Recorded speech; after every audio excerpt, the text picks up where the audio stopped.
Hi guys, and welcome to my channel. If you haven't already, please make sure you hit that subscribe button and the bell icon down below in order to be notified of future videos. I want to talk about 3 main tips to help you when you're sitting down to loom knit to create a more relaxed atmosphere and less tension in your body when you're loom knitting. My first tip is to make sure you are completely comfortable when you sit down, which means you don't want anything that's going to be bothering you. If there's like a blanket on the chair and you don't want it there, remove it. If you want your feet up, make sure your feet are up.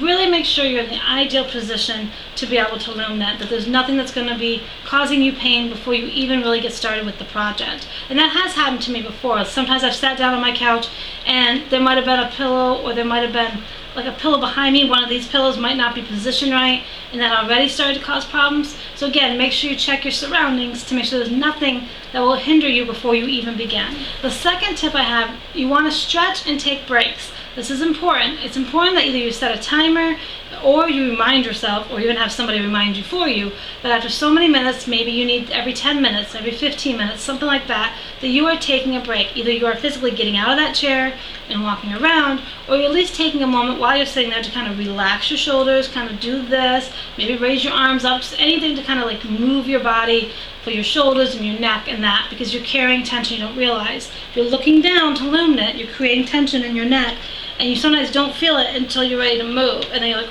ooh, that hurts. So again, make sure you schedule taking those breaks in so that you can take a moment to stretch out your neck, stretch your shoulder area, even stretch your hands. Even just going like this will kind of help get some tension out. Even shaking your hands out, anything, going like this, something that gets your hands moving that have been stuck in that position. With the looming tool, you want to kind of give them a chance to kind of just stretch themselves. So make sure you do that as well. The last tip I have is the use of pillows. Now, I've talked about this in the past, obviously, and I've seen it resurface again in some looming knitting groups, but that's important. Pillows will be your friend. You can use a pillow behind your back if you need to, but I also use a pillow on top of my lap. And sometimes this way, what this does is it creates an eye level, which means my eyes that are normally down like this can be up a little higher, and I'm creating less tension in my neck, and my arms have a place to rest that's comfy, so I can kind of loom knit more casually, so I'm not having as much tension in my body because my arms and my hands are a little more relaxed and comfortable. If you don't want the pillow on your lap, simply get a couple pillows that might be able to go on your sides. You might be able to find some those skinny kind of ones that can just go on your side. Anything that your elbows can rest on to just create less tension. Because if you don't have the pillows and you're sitting here, you kind of have your arms up in a certain position or laid down too much, and they're not comfortable. So having pillows will kind of put them in a better, comfortable position for you when you're loom knitting or crocheting.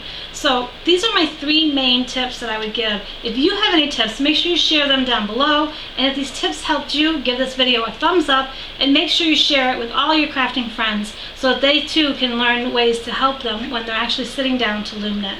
And if you haven't already, make sure you check the links down below to all my social media accounts if you'd like to follow me as well. And I hope you have a great day and no pain.